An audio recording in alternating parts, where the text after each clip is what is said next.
So Elaine took a lot of damage in the last round. Trying to weaponize Isaac's feelings really backfired.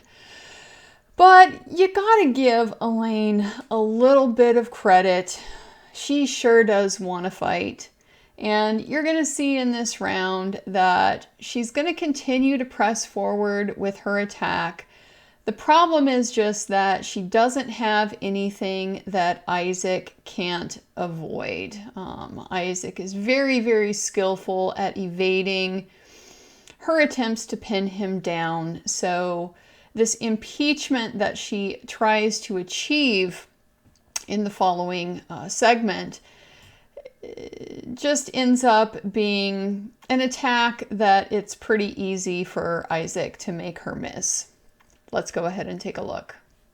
I'm going to ask you to take a look. Let's pick up Depp exhibit number 116 again. It's already in. If we can have that published to the jury. Ms. Bredehoft, how much more do you think you have? I think I can finish it up if you give Okay, me sure, 5 or sure. 10 more No, minutes. that's well. Maybe less. Okay, all right. I'll Thank hold you. you to that. Okay. Okay. How much more you got? The ref asks. Isaac, he'd like to know that too. You know, this round starting to get a little tiring, a little annoying. Sure would be nice to maybe, I don't know, get back to that hotel, enjoy some of those, I don't know, drinks, substances that he's partaken in the past. A man needs his rest and recovery. It's a really important part of the fight. So, Mr. Baruch, I just want to make sure that I understand. This is the penthouse thing, and you Ms. said... Bredehoft, if you could go to the microphone, it's just hard to hear you. Yeah, I just realized that. Thank you. Thank Appreciate you. it. So, on this diagram, when you got out of the... You said 9:30 today, but in fact, it was between 9:30 and 10 that you came back with your friend, correct? Now, look at how all over the place she is. She's not at the microphone. She's showing him a map, but she's asking him about something that has absolutely nothing to do with the map. This is kind of what happens when somebody just starts flailing. You don't necessarily know what's coming because it's just not technically good.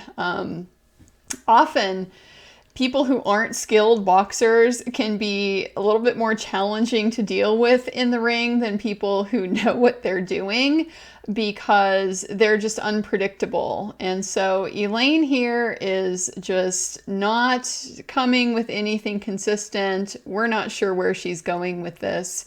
But Isaac, he's calm and cool. Not worried. He's going to handle it just fine. No, it was around 9:30. Could be 5 minutes one way, 5 minutes the other way. Could have been. Do you recall saying it was between 9:30 and 10 earlier? Today? No. Did I said that? Do you recall, are you sure it was 9:30, give or take 5 minutes, or could it have been between 9:30 and 10? It was 9:30, give or take 5 minutes, 5 to 10 minutes either way. Look at how Isaac is already building in this flexibility. 9:30, 5 minutes either way, maybe 10 minutes either way. He's just given himself a great big safety zone for Elaine to have more and more trouble impeaching him, trying to pin down an inconsistency with a prior statement. She's doing it very poorly anyway, since 9:30, give or take 5 to 10 minutes, is also between 9:30 and 10. Like these are not inconsistent things. So even though she's kind of wailing out this unpredictable attack, there's nothing on it. There's no juice behind it. Isaac, I think, is probably just a little confused at this point because this doesn't seem inconsistent. So what's the problem, and why are we still doing this? And you saw a broken sconce. No, correct? I did not see a broken sconce. What did you see? I saw a broken glass on the floor, shards of glass, pieces of glass, which I figured could have been a broken sconce, or possibly maybe something from the fire department stuff that's around the walls. So it could be something broken from that. But maybe one of the sconces broke. I didn't see a broken sconce. Missed him with that one, Elaine. Broken sconce? Nope, not putting that words in his mouth. Nope. See, once again, about 40 some minutes into this cross-examination, 50 minutes into this cross-examination, Isaac still remembers details. I just saw the glass. Okay, was there typically a sconce right there as you come off the elevator? Yeah, from my memory, there was sconces on the walls, certain places. Do you remember looking that night and saying, where did this glass come from? There's a broken one. Did you tie it together?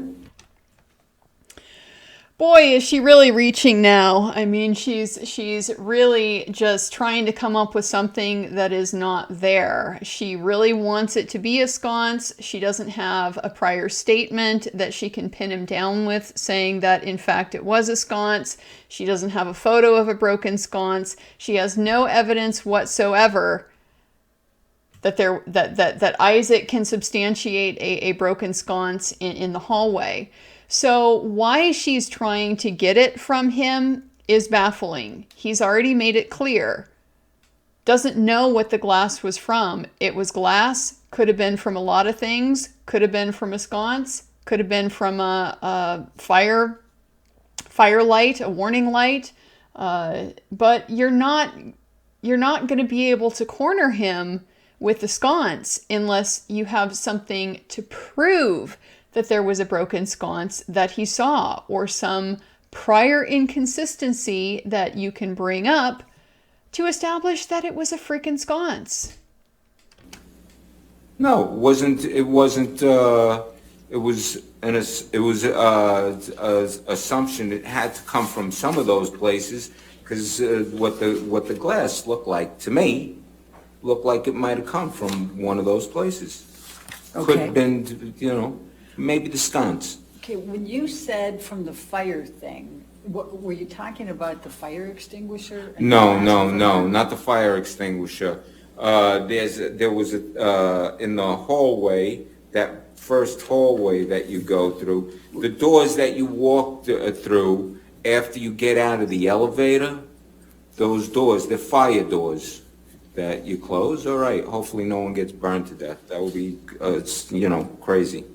But then along the wall, I believe, by the staircase, because there's a door that's next to penthouse 5, then there's the doorway, the stairwell door, and I believe there's a thing that's by the floor there, that's got a glass plastic thing around it.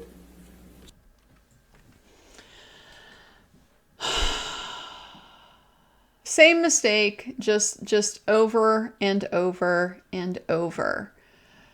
What is the point of asking if it was the fire extinguisher? Is it a material fact for this cross-examination that we must establish whether the glass was from a fire extinguisher or not? Because just moments ago, it sounded really important that it was a sconce. It's not important at all. We have no reason to think that this detail matters in the slightest. And what we've done is we've just given Isaac yet another opportunity, demonstrate his excellent memory, his attention to details, his ability to recall very specific things like these are fire doors, and to be able to bring in that little bit of personal touch, that little bit of who is Isaac as a person. Isaac as someone thinks it'd be pretty crazy if the place burned up because the fire doors weren't closed. I mean, I just don't understand what the point of this was, where she thought she was going with it, why it was important to go here. It's an insignificant detail, and the haggling over it is just making things worse. So it could have been something from that. Your Honor, may I approach? All right, yes, ma'am. Counsel.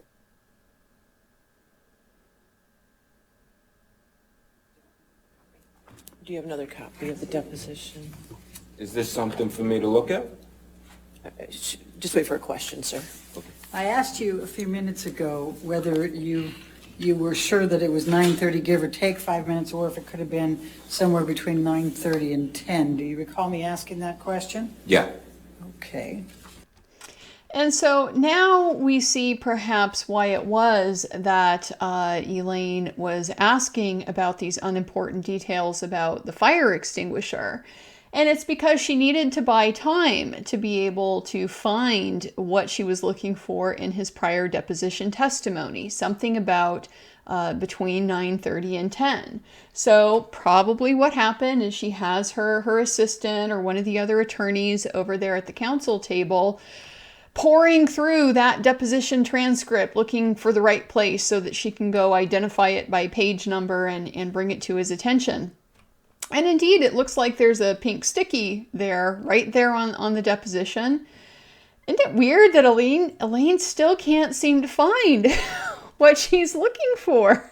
Even after buying this time, even when there's a sticky here on it, she's still just thumbing through it like there's a win for her case somewhere in that deposition if she can just get to the right page. And I'm going to ask you to take a look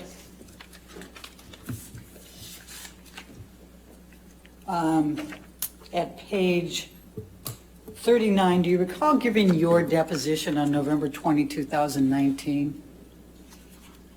Oh, from down in Anaheim? Yes. Yeah, I remember that. And were you under oath at that time? Well, yeah. I Okay, think and I believe so, It yeah. was about 2.5 years ago, wasn't it? 2, 3, like between 2 and 3 years, yeah, sure. All right, so if you could take a look, starting on page 39. Hang on a second.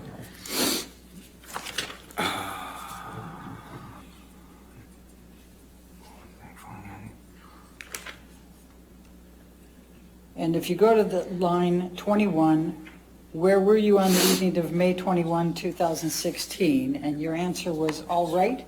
So I was out in the street. I was with a buddy of mine, calls me. He asked if I wanted to go out and eat. And I says, I just ate. Just meet me. Let's meet at the apartment. Let's go hang out. So I met him at my apartment probably, I want to say, around 9:30 or a little bit later. I don't know. Yeah, between 9:30 and 10. Do you see that? So I met him at my apartment, probably I want to say around 9:30 or a little bit later. I don't know, yeah, between 9:30 and 10. Okay. And that ends up, So does that refresh your recollection that it could have been a little bit, somewhere between 9:30 and 10?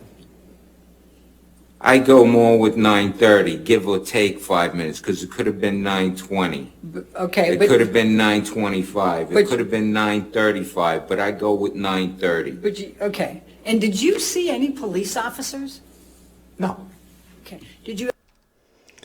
So again, with the skillful evasion, 9:30 to 10, it's not particularly contradictory. It's not inconsistent with what he's already said. And in fact, now you've annoyed him by going through this dog and pony show with the deposition that he has to thumb through and try to find and read through and see you trying to twist what he's saying. So he goes ahead and counterattacks.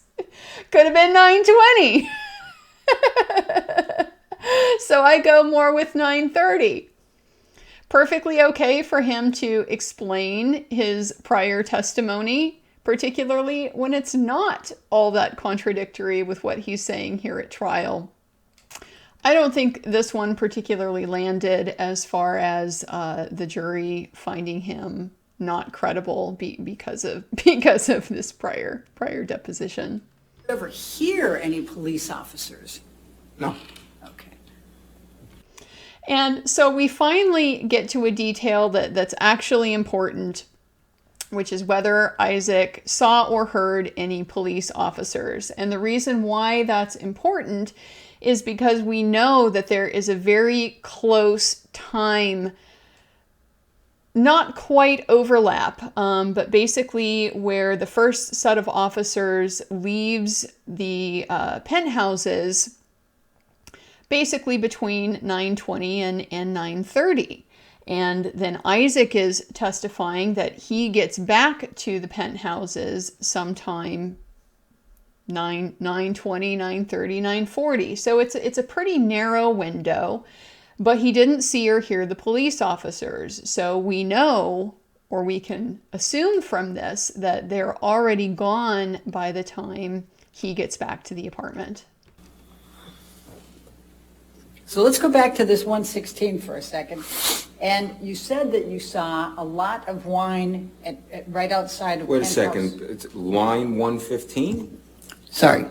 The exhibit that's in front of you on the screen. Oh. So you go by Penthouse. Now I have to hurry up to make my promise to Your Honor. She's so all over the place. Now we're going back to the screen. Not clear what we're talking about. Not sure how long this is going to take. She's having trouble getting things done. Just a tip, one thing that can be really helpful if you're going to try to confront a witness with their prior deposition testimony, go ahead and open it to the page that you want them to look at. You can even use your finger to point at this line. This is the one I'm going to be asking you about. Makes it a lot easier to draw their attention to what it is that you want them to be looking at. But of course, if you need to be thumbing through your own as if there is some hidden treasure somewhere in its pages, then I suppose that might be a little bit much to ask. So you see Penthouse 1 there, and you said that the wine was in that area, right? It's in front of the door. Okay. It's a little, it's going to be 1.5 feet, 2 feet up further north. North, closer on the way to PH3? No, it's right in front of the doorway. You have it past the doorway, the blue dot.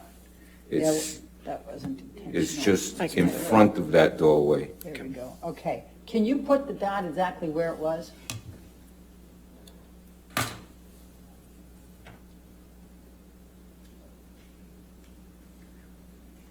Okay. And so now Isaac has established where he remembers seeing the puddle of wine. After the police had left the penthouses, the first set of police officers, before the second set came. Coincidentally, right during the time frame where the only photographs that we have in evidence that are provided with metadata show were being taken exactly during this time frame, starting right after the first officers left, taking about 10-15 minutes after that, right in this time frame when Isaac is coming back to his apartment. Nothing at all inconsistent with the version of this incident as being a hoax. So Elaine, to her credit, does not give up in this round. She continues to try to come forward, continues to try to press the attack, but she just doesn't have any weapons to bring. And so Isaac has really no difficulty at all avoiding this rather unskillful impeachment attempt. Once again, she just hasn't brought good facts in order to be able to elicit what she needs from this particular witness. He is very evasive. He is very good at providing the explanations, at reverting to his own skills of explaining things the way he wants, demonstrating his excellent memory, and showing that little bit of personality that we have already come to know and appreciate in this very short period of time. And so the next round is going to be the last one. And typically in the last round, it's where you just go ahead and drain your tank. Everything that you have left, you got to just get it out, because there's no point in taking it out of the ring with you. So we're going to see that from both of them. Elaine is going to try to bring the best stuff that she has, really going to try to end it on a strong note, but she just doesn't have the kinds of weapons that Isaac has to bring. Join me in the next one.